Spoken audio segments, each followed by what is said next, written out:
විදිහට ඔන්න ඉතින් අද මේ වීඩියෝ එකකින් අරන් එන්නේ කොහොමද ඔයාලා dialog sim එකට 3GB data දිනාගන්නේ කොහොමද කියලා.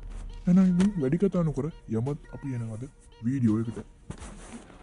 ඒකට මුලින්ම කරන්න ඕනේ ඔයාලා message app එක open කරගන්න. message app එක open කරගත්තට පස්සේ ඔයාලට මම මේ screen එකේ දාන මේ message එක dialog කොහොමද ඉතින් ඔයාලා මුලින්ම ඇවිල්ලා තියෙනවද බලන්න. එහෙම ඇවිල්ලා තියෙනවා නම් හෝ නැතහො ඔයාලට කරන්න තියෙන්නේ මේකද කියන්නේ අර සරලව ඔයාලා download කරගන්න සම්පත් VP application එක ඔයාලට පුළුවන් එතකොට allocate කෙනෙක් එකතු කරගන්න 3GB and free data pack this offer will only ඉතින් මේක වළංගු වෙනවා කියලා දිනවා මේක dialog users වලට පමණයි. ඉතින් මේ data pack එක වළංගු වෙන්නේ 14ක් පමණයි.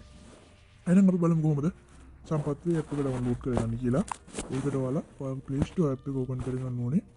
ඉතින් මම මෙතන මගේ Play Store app එක open කරගන්නවා. හරි ඉතින් Play Store app එක open කරගත්තට පස්සේ ඔයාලා මෙතන උඩ search bar එකේ type කරන්න ඕනේ සම්පත් VP කියලා. මෙතන සම්පත් VP කියලා type කරගන්න. ඊට පස්සේ මේ app එක search කරගන්න ඕනේ. search කරගත්තට පස්සේ පොඩි වෙලා ගියට පස්සේ ඔයාලා connection speed එක අනුව මේක ඔයාලට load වෙනවා බලන්න පුළුවන්. ඊට search වුණාට පස්සේ ඔයාලා මෙන්න මේ app එක තමයි බලන්න පුළුවන් ඉන්න.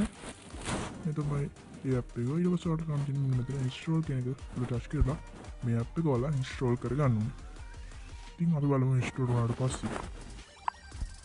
හරි ඒක download වුණාට පස්සේ ඔයාලට මෙන්න මේ වගේ option දෙක බලන්න පුළුවන්. මේ app එක open කරලා පස්සේ විතර 3GB ඔන්න ඉතින් අද මේ වීඩියෝ අරන් එන්නේ කොහොමද ඔයාලා dialog sim එකට බලන්න කැමති නම් 3GB data දිනාගන්නේ කොහොමද කියලා. එහෙනම් වැඩි කතා නොකර all notification දාගන්න අමතක කරන්න. එහෙනම් මම තව ඒකට මුලින්ම